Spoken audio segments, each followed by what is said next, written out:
Once again, nerds, this is Nerdy by Nature, and as always, I'm your host, Agent Smith. And I'm Captain Rogers.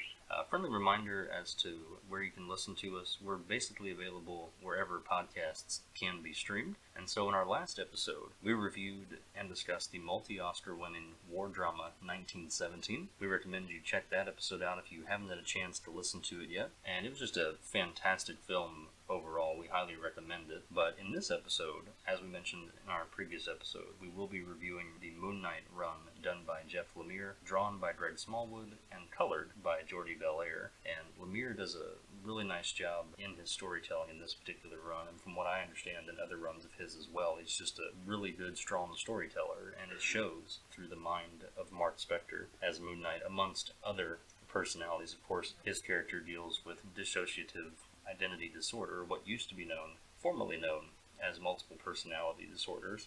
Mm-hmm. And so, Cap, spoiler alert here, we are about to dive deep into the Moon Knight run by Lemire, Smallwood, and Belair. So if you haven't read this particular run, we recommend that you listen to one of our other episodes, or feel free to start a chat on our Facebook group page by the same name, Nerdy by Nature. And with that, Cap, let's go ahead and dive right into this review. Personally, it's one that I really enjoyed. I hadn't really read much in the way of Moon Knight before. Right. And I'm glad that we picked this up. Should mention that we got this for a steal at Books A Million for $10.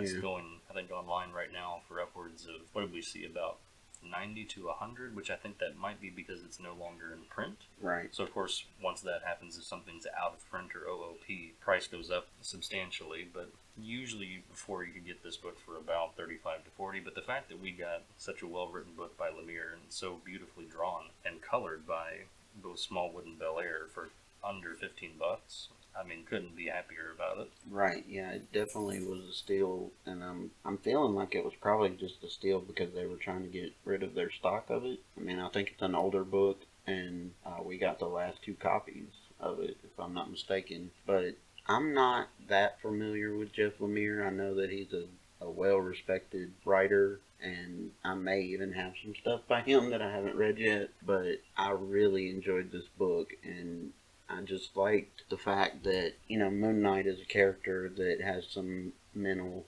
issues, and Lemire just does a really good job of weaving in a real world and a supernatural world into one story, but he also does a good job of making you question throughout which one is accurate and which one is not necessarily true, I guess, And I think by doing it in that way, he also makes you invest in the character Mark Spector amongst his other multiple personalities. And it's a very real and impactful disease for a lot of people. And if you know somebody that's dealing with that, it's all the more reason to pick up a copy of this book, because I feel like they do a really good job of addressing just how that can affect somebody. In this case, of course, it's in a graphic novel, not really a graphic novel, but collected run type style, but it very much pushes that boundary of how is Mark Spector going to deal with all of these different multiple personalities, and in some cases even situations. Right, and it was awesome to me because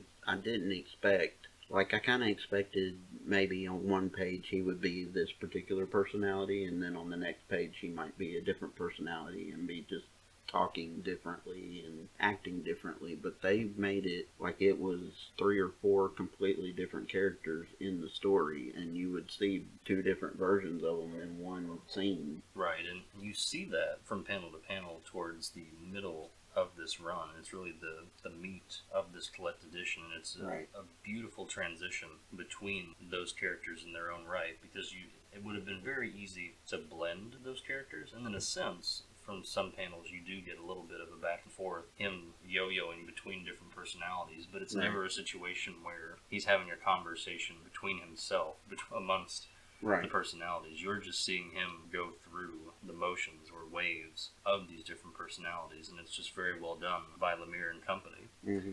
And so our story begins in a mental hospital, as we mentioned, Mark Spector being the patient or suspect number 1, and he's right out of the gate being very mistreated by the orderlies, not taken seriously, of course. Most people think he's just a crazy guy, making up all these different personalities, and they're giving him shock therapy treatment. He has to have these standoff sessions with a Dr. Emmett, who later, in this collected run, he refers to as Ammit, which is the Egyptian god of judgment or an eater of souls in the underworld. She quite literally is a beast of burden that decides whether or not you get to pass through the underworld and into the afterlife safely. So, right, kind of creepy there. Yeah, and I really liked how they did that aspect of it, because it was like each character almost had two different versions to them, and one would be like the real world version, and then you would also see from Mark's perspective a totally different character or creature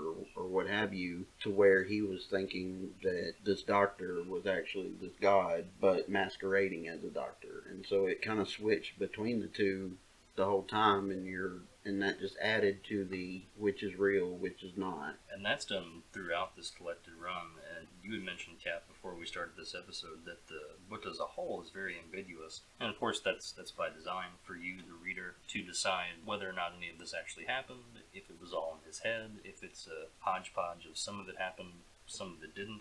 It reminded me a lot of Inception, in a way of just, okay, is this a personality within a personality within a memory? Right. Or, how far, how deep does this go? Because in the beginning we get introduced to New York, or New Egypt, Right. shall we say, where he's phasing in and out of seeing skyscrapers and then pyramids, rain, and then sand. And so you're really starting to question and wonder, okay, is he really seeing this? And we're just led to believe that New York and the orderlies and Dr. Emmett are real, or just mirages, and then like New Egypt is actually what's going on, or vice versa. He's just crazy, and he's making all of this up in his head as a wild hallucination, and none of that's real. Right. And the psychiatric hospital is what's real, and the orderlies and Dr. Emmett, so on and so forth. Well, and the funny thing is that there's always like other people around him, and so you try to pay attention to the characters around him to see if they act like he's crazy or if they're seeing the same stuff. But then the other characters are also either,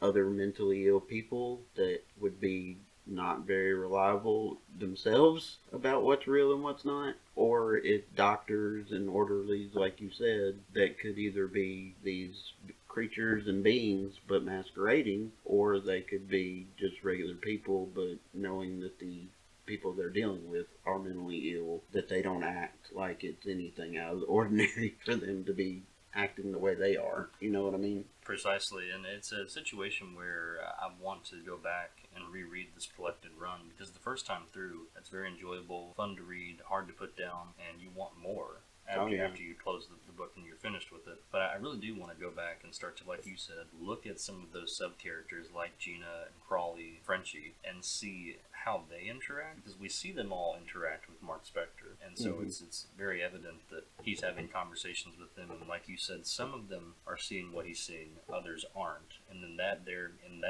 questions, okay, so again, is this Mark Spector seeing all of these things, and some of his patient friends are playing along with this game? Or is it another situation where nobody is seeing, or everybody's seeing their different versions, because they're all, dealing with some type of mental illness or disorder? Right. So it's just this collected hodgepodge of where everyone's crazy, and the only sensible folks in this particular story run are the doctors and orderlies, and it's just this wild ride of what everybody else is seeing. So it really makes you question throughout the run, okay, what's real and what's not, and what's really going on here. Right. And Cap, while we're talking about the beginning of this collected run, some parts that I really enjoyed, I'm not sure about you, were the notebook scribbles and scrawlings that we got in certain panels. And Scrawlings? Yeah. Okay. And so, just, we'll put a dictionary, and it won't be in there. Right. But all of his different, just, pen work on paper, Mm-hmm. really drove home, okay, well, are these just crazy doodles that he's come up with while he's at the hospital? Or did he really actually plan out to become this nighttime vigilante and have these alter egos and things of that nature? And then we get a full 2-page showing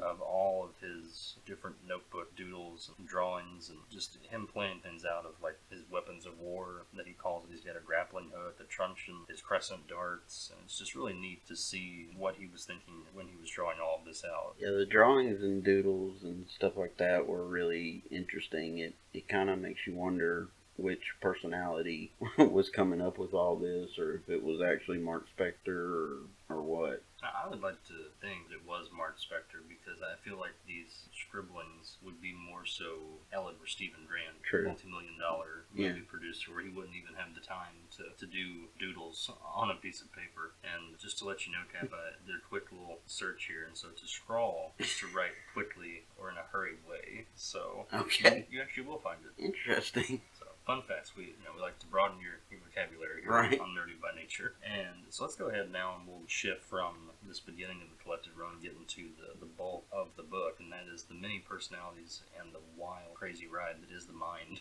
of Mark Spector, Jake Lockley, Stephen Grant, Moon Knight, and at one point we even get what I've dubbed as Space Spectre. Right. And it's just a beautifully done set of panels where, like you had mentioned earlier, Cap, it's not even a blend of different personalities or him talking to himself back forth, but more so us getting to see on an individual level each different personality, how it works, how they interact with his set of friends or people that he's around, and how they've really molded Mark Spector as a person over time. You really get a sense of, okay, are these memories? Did some of these events actually happen as these particular personalities, or is it all still just hallucination? The ambiguity here is really cranked up to 11, because you're having to think, okay, is he just going through a downward spiral dream type situation? Right. Or again, is this something that is happening simultaneously and we're just being shown in kind of a flashback? It happened, some of this happened at this time, some of this happened at another time, but we're seeing it in a streamlined process, and it's just really well done by Lemire and Company. Yeah, definitely. And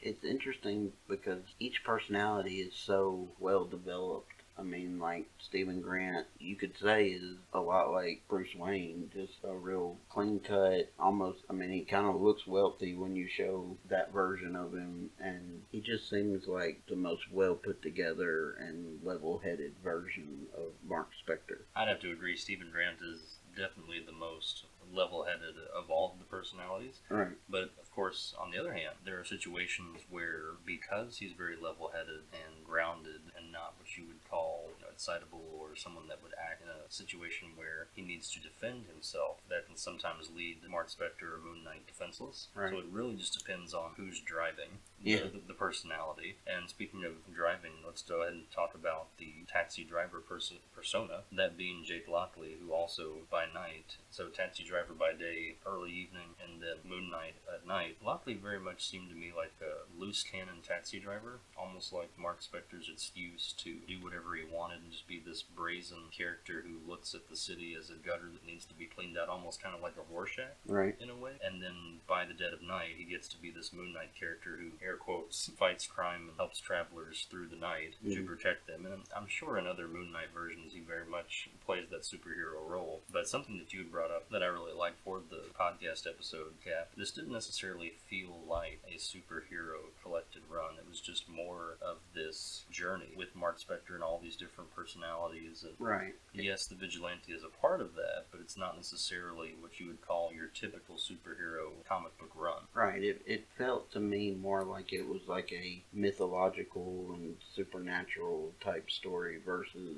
a superhero type story. I mean, we didn't really, like, with other superheroes, you get that whole, well, time for me to dress up and go fight crime, versus this, he didn't ever really do that much in this version. And so it felt like a very closed, and only this character was in the story. Other than the couple of times that it mentioned the MCU, which was interesting to me. Yeah, I thought that was a nice little tidbit where they gave it that sense of realism and timeliness. Right. As well, where Stephen Grant is trying to direct the next big MCU blockbuster. Right. That was a moment where you read and you're like, okay, yeah, this very much came out in 2016. Right. It was appropriate for sure. And I think going back to this not necessarily being your regular superhero comic book run, I think that especially for Spectre as Moon Knight, that costume is kind of a way for him to conceal all of his problems and take out his anger on the bad guys and just not have to really deal with some of his other personalities, kind of wearing a mask from a psychological standpoint, that being this Moon Knight mask. And, again, the artwork that we get from Smallwood and Bel Air throughout these different phases of these different personalities, they each sort of have their own style and their own color scheme. For example, when you see him as Jake Lockley, it's very much 80s kind of Miami Vice, purples, blues, and yellows. You go to Stephen Grant, it's more polished, kind of your homey colors of browns and red and yellows. And then we get into the more outlandish side and otherworldly, quite literally, when we go into outer space with space werewolves and the moon. And that's a really beautiful transferred panel scene where he's going through these different doors that are marked with the crescent moon, his, of course, logo, and he's trying to just escape or get out of these multiple personality settings. And in the last one, he winds up opening the door, and it's just a traced rock doorway into the moon. And so for me, that was a really neat panel to get to watch unfold as you go through these personalities all at one time. Right, and what's interesting to me is that even though it was the same artist all the way through, it was interesting that the art style changed so drastically between all of them. And going back to the I guess astronaut persona or version of his character, that whole area to me felt and looked more like a manga than it did just a regular comic book. I mean, it was colored, which most manga aren't. They're mostly black and white, but just that style, for some reason, just it felt very reminiscent to a manga to me. But I would definitely say that when he is Jake Lockley is probably the art style that I most enjoyed. It just was really colorful and felt very 80s to me. And I don't know if you've ever played Grand Theft Auto or not. Oh yeah, Grand Theft Auto Vice was exactly what I was thinking. Yeah, it felt very much like Grand Theft Auto Vice City whenever I was reading those sections, and I'm a big fan of that style, I guess. I think for me, my favorite panels were when he went into the Overvoid. And of course there's two different voids. The other void where Khonsu and other Egyptian gods come from, then the Overvoid, which we're to believe is sort of ran by or looked over by Anubis, the god of afterlife, Egyptian mythology. And he dives right down into the Overvoid because Anubis has Crawley there, and he's taken his soul because they needed to escape the insane asylum or mental hospital, call it what you will. Right. And he says, well, if you guys are to make that appear, one of you has to stay. I need at least one soul for the rest of you to pass. There has to be some sort of deal here. And so Crawley says, yep, I'll volunteer. Spectre, get out of here. Go. You of anybody needs to make it out. And so when we come back, he's made a promise to Crawley, like, appreciate the hookup here. I'll come back and get you. I'll get your soul back. And so he does. And so Anubis says, well, if you want this man's soul, there is something you can try and find for me in that Overvoid, and it's something that he's lost. But we don't quite know what that is just yet. But the cool panel that I'm getting to is he dives down in, flip the page, and all of a sudden, everything's upside down. Right. And so then you have to rotate the book to read those panels. And of course, they still read from left to right, but then it kind of trips you up, or at least it did for us. Where you go to turn the next page and realize you're back where you were before because you're upside down. So you're going in the opposite direction. Right. So you have to then rotate back. But I wondered for a second, like you did, okay, is this how the next couple of pages are going to be? And then we'll eventually get right side up. But fortunately, it's just those 2 pages. Right. But it's still just a really neat way for them to play around with this Overvoid and this other world. And I just really enjoyed it myself. And another and it actually goes sideways and then goes upside down. It's weird. It's definitely different. And another panel that I really liked, just a moment that I appreciated, but I had to think about it for a second to appreciate it. And to be honest, at first I almost thought that I'd got a bad copy of this particular collected run. Right. It's where they do a flashback towards the end of the collected run, and a young Mark Spector / Stephen Grant is with his father, and they're with the psychiatrist, and they're trying to figure out what's going on. Of course, the psychiatrist asks Mark to excuse himself from the room, and he's talking with his father about him having dissociative identity disorder, or multiple personality disorder, if you will. The doctor talking to his father? To his father. Okay. And so, of course, young Mark is trying to listen on the door. How, of course, when you're young, you try to listen to adults' conversations. And so in the speech bubbles, it's very faded, and you can only make out certain parts of the sentence. And it's just a nice little touch, because it's practically like you were there trying to listen with Spectre to see, okay, what are they saying? Right. And pick up on different little words. So I think the fact that Smallwood and Bel Air went there when they didn't have to was just a really nice touch information for the reader. Yeah, it was very realistic in that you would only hear bits and pieces of the conversation through a door. And so, Kat, let's go ahead and get into the climax here of this particular collected run. Just speaking of door, it's a nice segue towards the end of this podcast. All of his personalities at one point come through the same door. Of course, we mentioned earlier that there were these particular doors with crescent moons on that Mark Spector was running through to try and escape one personality from the other, one scene or setting from the other. Right. And when we get to this point, these three personalities have come to the Mark Spector, the OG, the original. Right. And he says, hey guys, glad you're here. We need to talk. And it's a cool moment because literally what these different treks through all these different personalities and archetypes is Mark Spector confronting them all and bringing in the reins and saying, hey, listen, you all have helped me out immensely in different parts of my life, real or otherwise, imagined or hallucinated or otherwise, but I need to be the one in the driver's seat. So let's figure this out. Just, we've got to talk things over. Right. Yeah, and it was really cool just because they were all sitting there talking, and they basically all just tell him, you know, we're here for you always, no matter what. Even if you can't see us, we're always going to have your back. We're always going to be here for you. And what I appreciated as well is he literally went and addressed them one by one based off of how long they had been a part of his psyche. And so, of course, the Space Spectre started to fade away almost immediately because he even said, yeah, you're pretty new, so I'm not really sure what you're doing here, and that's probably why you're fading away. Right. And he starts to look at his hand. Yeah, he basically absorbs all of them into himself. And then the one that he saves for last is Stephen Grant, and that's because even as a child, that was one of his first, actually the first personality that he develops and that he's used throughout his lifetime, because Stephen thinks to himself, I must be real. I can't be this other person. We have to be two separate individuals. And Mark explains to him, no, you've just been with me the longest, so for you, you've also experienced everything that I've experienced, but I still need you to let me handle this. Right. Then after he confronts all of his different personalities, he then has to go and confront Khonsu once and for all. Right. And it's a really cool moment because as he's going to do so, Khonsu reaches out to him and is like, what are you doing? Who do you think you are? I created you. I brought you, essentially, apparently, brought you into this world. I can take you out. I'm immortal. You're wasting your time. He says, are you ready for me? And it's just great because Mark Spector is doing his tie as Mr. Knight, and he's accepted his role as becoming Mr. Knight, and like you said, absorbing all of these personalities. Yeah, he's got them all backing him up now. In his back pocket, and he's like, that's not the question you should be asking, Khonsu. The question you should be asking is, are you ready for me? Right. And winds up in a pivotal battle of words as he approaches, and Khonsu is just like,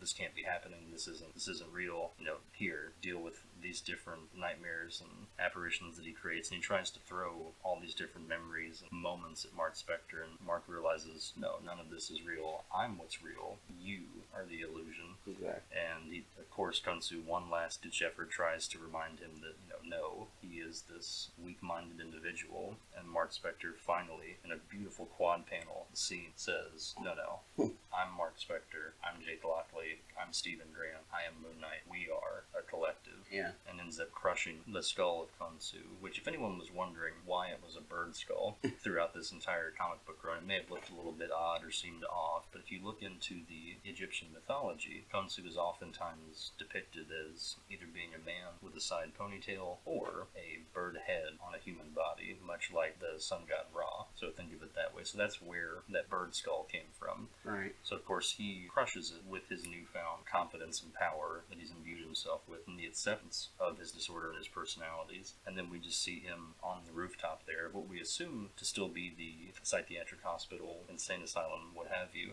And that's where we really get that ambiguity again of, okay, did this all happen? Is this him snapping back to reality? Was that all reality before, but now he's in a more clarity type situation? He's found clarity on this rooftop. So you really are sort of left with some questions, and it's great because it leaves you wanting more, but it's the perfect way to wrap all this up. And in the very end, it starts to rain, and he says, to us. He doesn't say to me, he says to us. Right. Accepting his multiple personalities there. He says the rain feels real enough, and that's all we need for now. Right, yeah, it's definitely open to interpretation and never, I guess, fully made clear as to what's real and what's not. It's just up to the reader to decipher it the way that they want to see it, basically. And again, this is one that I would very much so, and I will, go back through and do some investigative work this time. Of course, the first time through, you just enjoy it as a fan and as a reader. But the second time through, like with a movie, I'm going to try and pick apart and see, okay, how much were they interacting with one another, and Right. what moments maybe were real, and what moments were more so fabricated, or a memory, or a flashback, things of that nature. Yeah, same here. And so, Cap, with that, it's going to bring us to a close here on this episode of Nerdy by Nature. Before we get out and lead into our next episode, let's go ahead and give this particular collected run by Lemire, Smallwood, and Bel-Air a true Nerdy by Nature ranking. Where would you clock in on our scale of nerds from 1 to 5? Of course, keep in mind, remember, 5 being game-changing, mythos-altering. Right.